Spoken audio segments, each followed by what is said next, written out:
Welcome to my YouTube channel URV you are the winner. Charak Samhita में आगे बढ़ते हैं। श्लोक नंबर 90। सौवर्चलम सैन्ध्वम च विडम औद्विदमेव च सामुद्रेण सहेतानि पंच लवणानि च।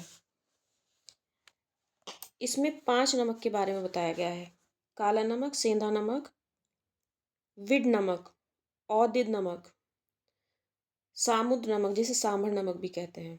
ये 5 प्रकार के नमक होते हैं।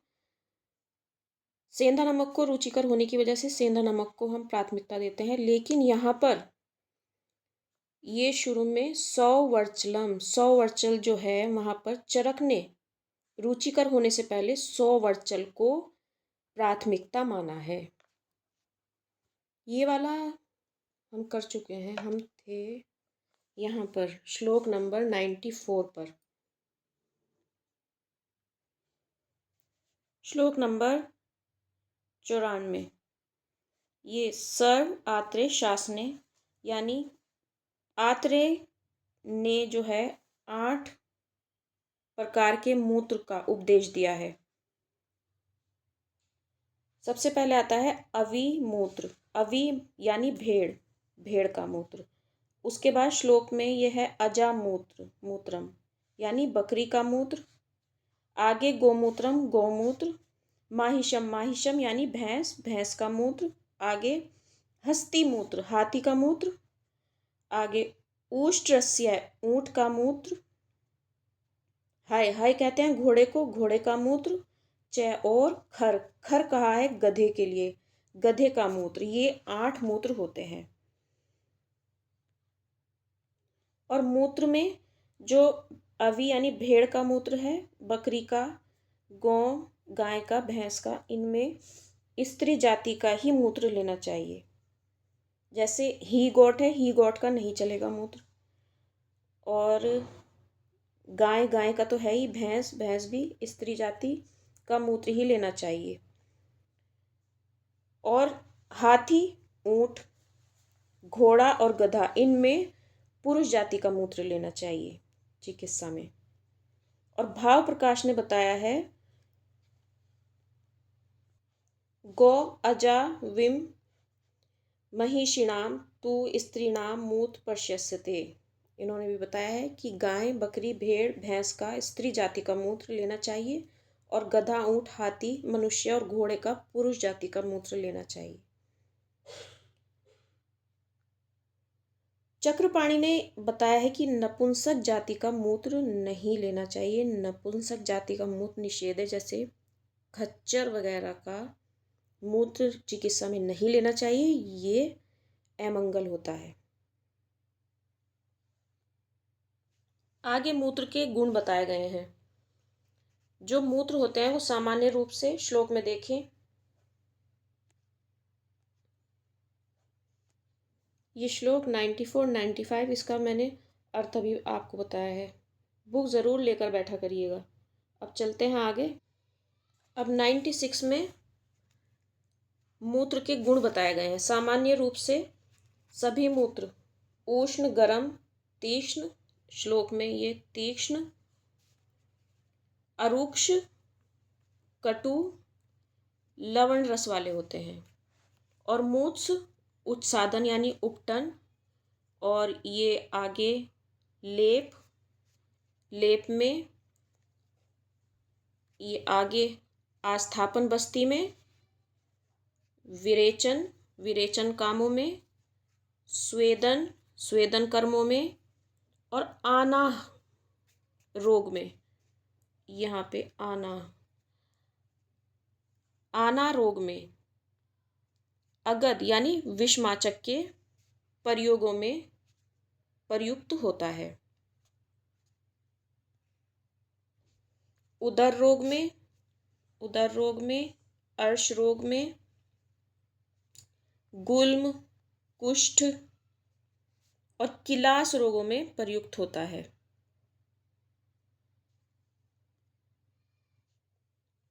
और पांडु रोग से जो व्यक्ति पीड़ित हो गए हैं, जैसे खून की कमी जिन्हें हो जाती है, अनीमिया, उसमें भी बहुत लाभ करता है। मूत्र पीने से कफ शांत होता है, वायु का अनुलोमन करता है, गुदा मार्ग से पित्त को बाहर निकाल देता है और मूत्रों के गुणों का संग्रह यहाँ पर बताया है। मूत्र में जो प्रधान रस होता है वो होता है कटु, ये याद रखना है। और लवण जो है वो अनुरस होता है। जो प्रधान रस है वो कटु होता है और अनुरस लवण होता है। चरक का तात्पर्य यह हो सकता है कि मूत्र पित्त को बढ़ाकर अधोमार्ग से निकालता है। सुश्रुत ने भी मूत्र को तीनों दोषों में लाभकारी बताया है और चरक ने इसको बताया कि ये पित्त को गुदा मार्ग से बाहर निकाल देता है। 101 अविमूत्रम, अविमूत्र यानी भेड़ का मूत्र कैसा है? नीचे श्लोक ये अविमूत्रम, यहाँ से पढ़ते चले जाएंगे। अविमूत्रम यानी भेड़ का मूत्र कैसा है? तिक्त है, स्निग्ध है, पित्त का अविरोधी होता है, यानी पित्त का अविरोधी होता है। आगे आजम यानी बकरी का मूत्र कैसा होता है? कषाय मधुरम पथ्यम, कषाय और मधुर पथ्य होता है और दोषान्य हंति, दोषों को हनने वाला, दोषों का नाश करने वाला होता है। गव्यम गाय का मूत्र, रस में कुछ मधुर, दोषनाशक और कृमि तथा कुष्ठ को दूर करता है। कृमि कुष्ठनुत, कुष्ठ को दूर करता है। और आगे कंडुम च शमयेत, कंडू और दोषजन्य जो उदर पेट के जो रोग हैं उनमें लाभकारी होता है। आगे भैंस माहिशम जो है, ये माहिशम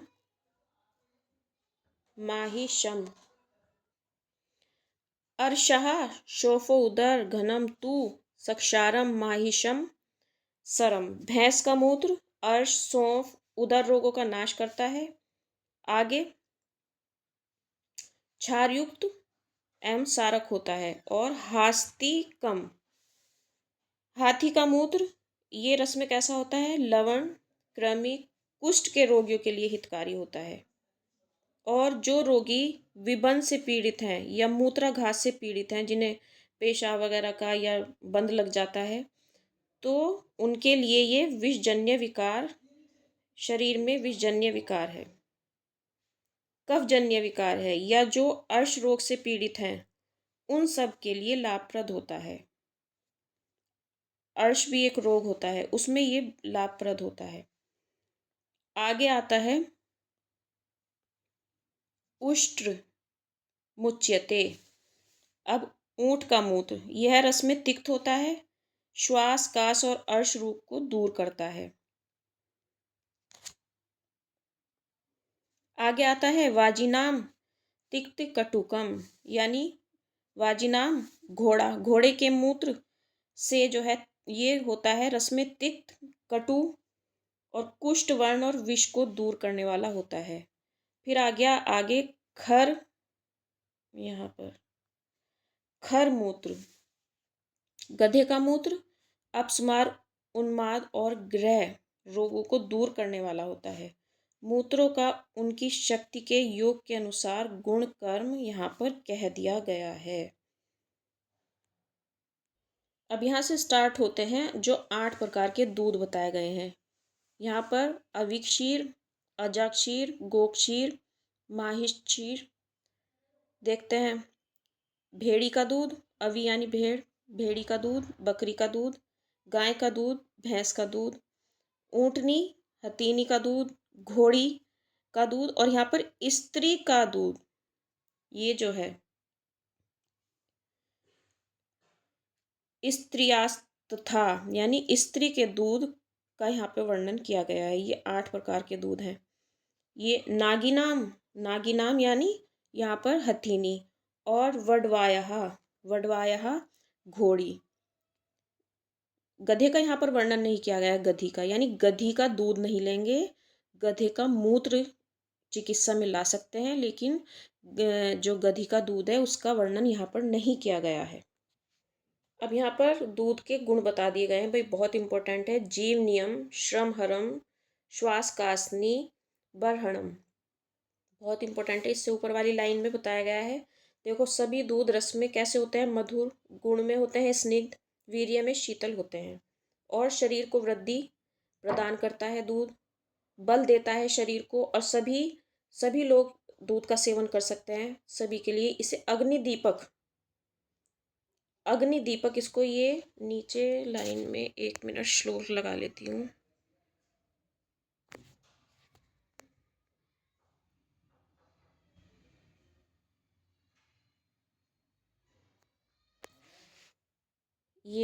ये वाला जो है, ये बहुत इंपॉर्टेंट है, और इसके नीचे वाला भी, शमनम शोधनम, ये भी बहुत इंपॉर्टेंट है।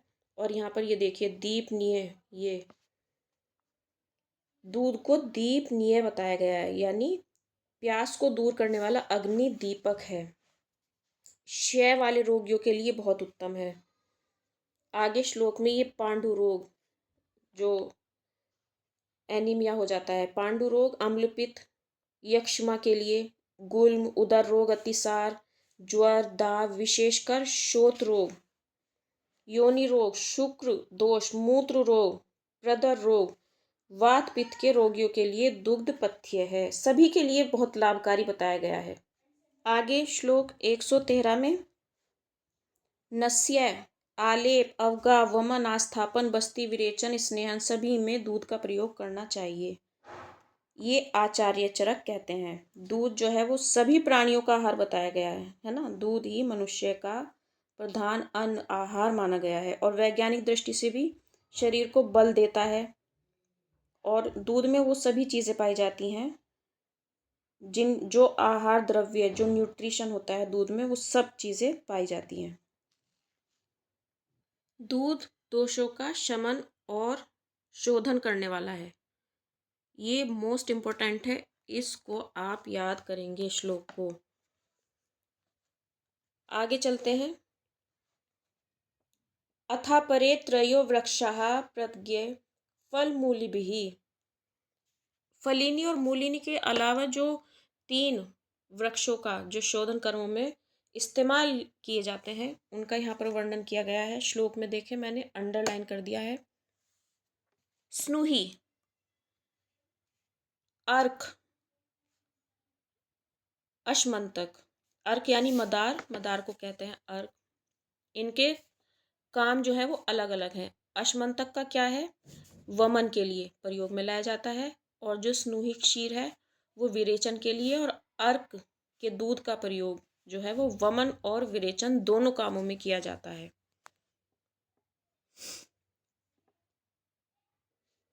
हिता त्वचः पुतीकः कृष्णगंधा च तिलकच तथा तरुः, और ये 3 त्वच यानी त्वचा, छाल, ये 3 ऐसे वृक्ष हैं जिनकी छाल शोधन के लिए प्रयोग में लाई जाती है।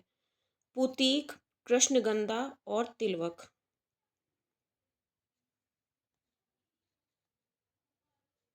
विरेचने प्रयोक्त्यम प्रयोक्तव्यः पुतीक, तिलवक तथा, विरेचन कर्मों के लिए पुतीक और तिलवक का प्रयोग करना चाहिए। आगे विसर्प, शोथ, अर्श, द्रदु, विद्रधि, गलगंड, कुष्ठ, अलजी रोगों में शोधन के लिए कृष्णगंधा का प्रयोग करना चाहिए। फलिनी और मूलिनी से अलावा ये जो 6 औषधियाँ हैं, ये शोधन के काम में प्रयोग में लाई जाती हैं। इसे वैद्यों को समझना चाहिए, जो विद्वान चिकित्सक हैं उनको इसे समझना चाहिए। आगे श्लोक नंबर 120, इत युक्तः, इस प्रकार फलिनी, मूलिनी, स्नेह, लवण, लवण यानी नमक, मूत्र, दूध, क्षीर, ये जो है क्षीर यानी दूध या क्षीर एक ही बात है, तथा 6 वृक्ष जिनमें 3 का क्षीर और 3 की त्वचा जो है वो इस्तेमाल में आती है, इनका वर्णन बता दिया गया है। आगे बढ़ते हैं। ये बताया गया है कि हमें औषधि की जानकारी किससे ले लेनी चाहिए? जपावने अवी अवी भेड़ गौ, यानी कि जो जंगल में बकरी अ, और भेड़ और गाय, इनका जो पालन करने वाले होते हैं, जो वन में रहते हैं, उन्हें जो है औषधि के बारे में ज़्यादा पता होता है। हम उनसे औषधि के बारे में जानकारी ले सकते हैं। इसके अलावा जो वनवासी मनुष्य होते हैं, जो जंगलों वगैरह में रहते हैं, वनों वगैरह में रहते हैं, वो अच्छे से औषधियों के नाम और रूप को जानते हैं। तो एक चिकित्सक को उनसे जानकारी ले लेनी चाहिए। नाम ज्ञान मात्रेण रूप ज्ञानेन, यानी सिर्फ नाम जान लेने से, औषधि का नाम जान लेने से कोई चिकित्सक नहीं बन जाता, और ना ही सिर्फ रूप जान लेने से कोई चिकित्सक बन जाता है। यहाँ पर ये बताया गया है कि अगर आप किसी औषधि का केवल नाम जान लें या उसके रूप को जान लें तो आप चिकित्सक, इसका ये मतलब नहीं है कि आपको औषधियों का पूर्ण ज्ञान हो गया है, ऐसा नहीं कहना चाहिए।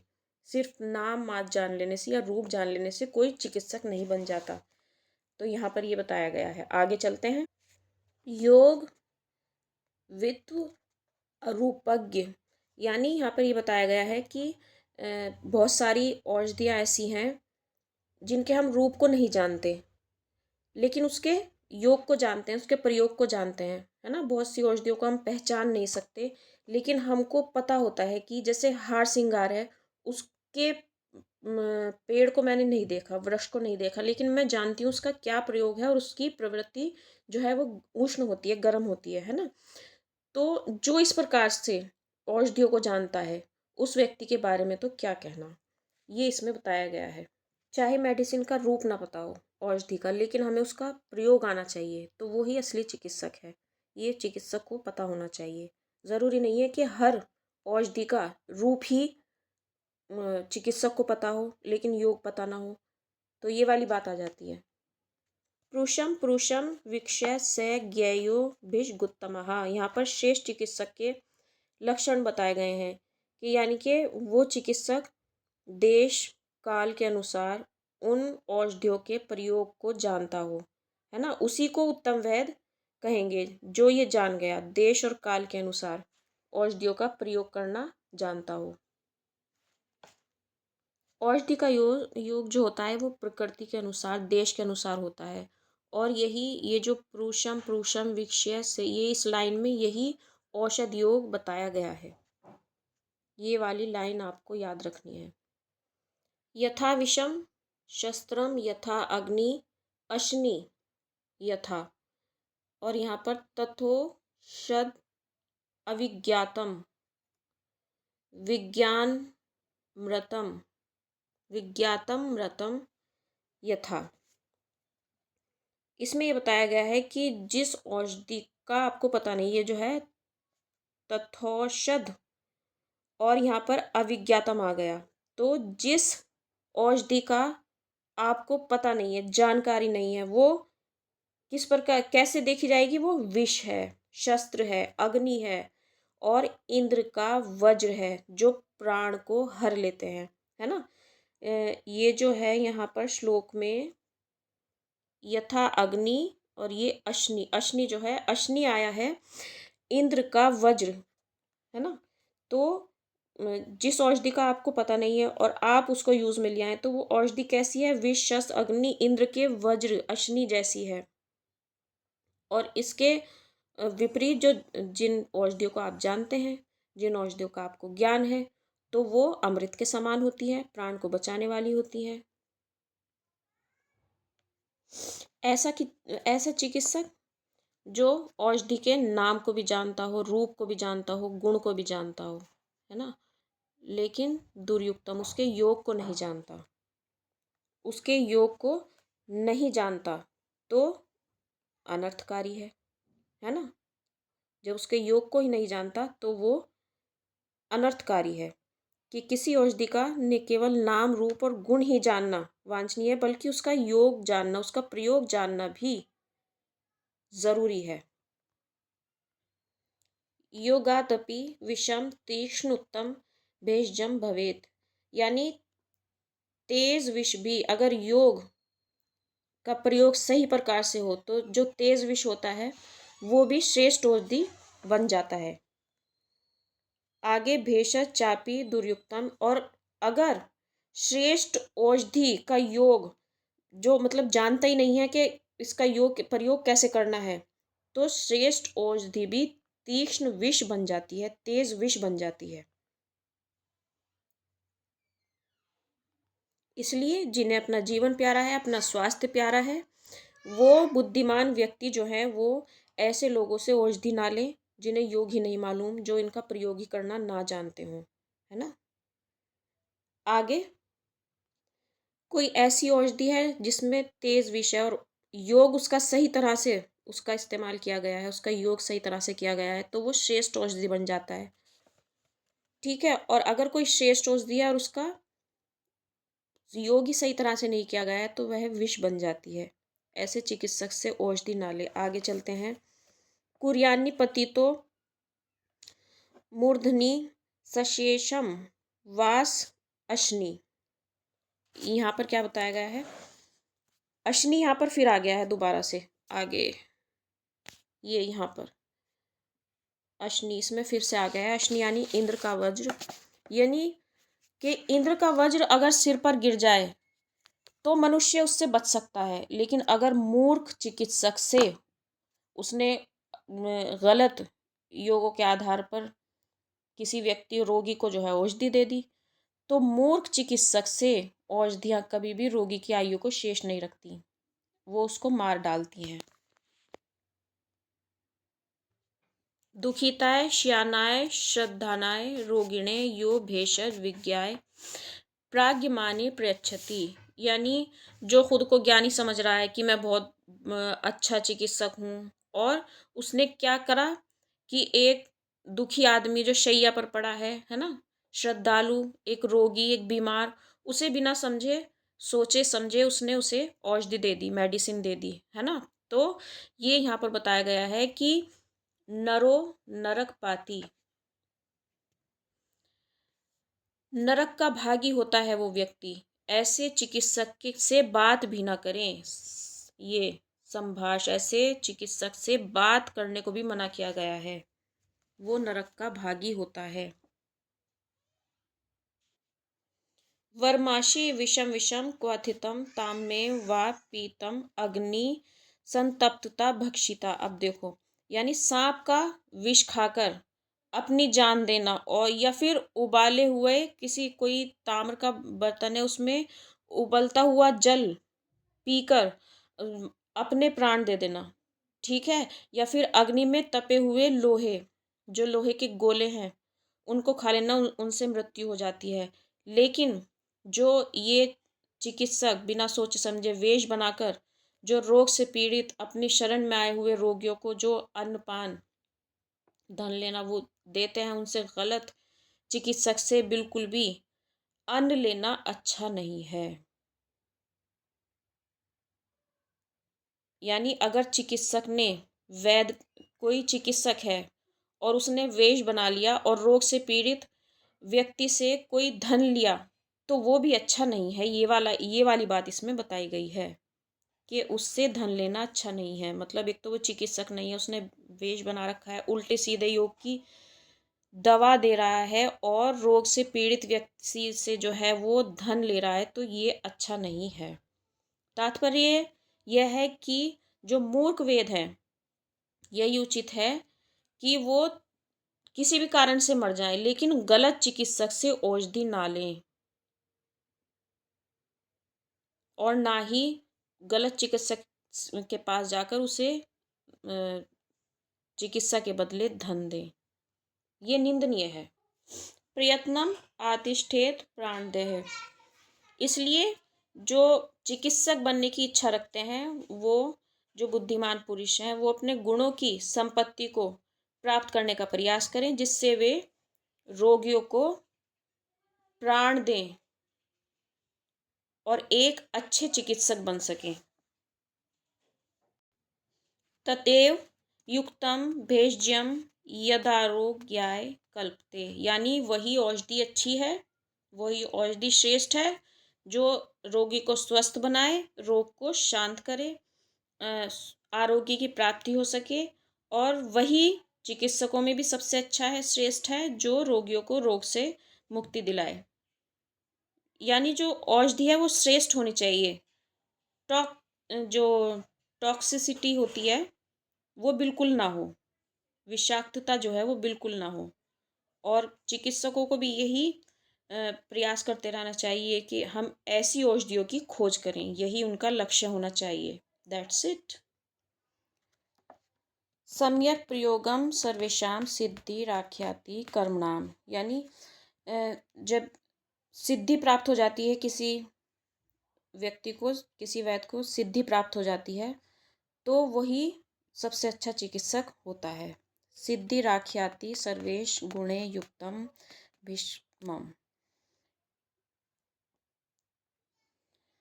सिद्ध चिकित्सक का श्रेष्ठ गुण क्या है कि वो सभी गुणों को जान जाता है, सभी गुणों से, जो वैद्य के सभी गुण हैं उनसे युक्त हो जाता है। यह बात क्रिया की सिद्धि ही सूचित कर देती है।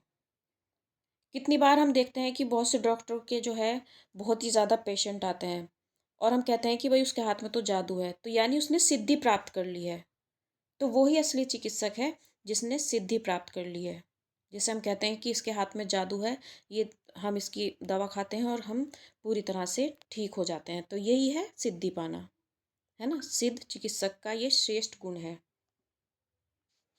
श्लोक नंबर 137। आयुर्वेदागमो। यानी हमने इस चैप्टर में क्या पढ़ा है? आयुर्वेद का आगमन पढ़ा, आयुर्वेद का अवतरण के जो कारण है वो पढ़ा, और दोषाश्च यानी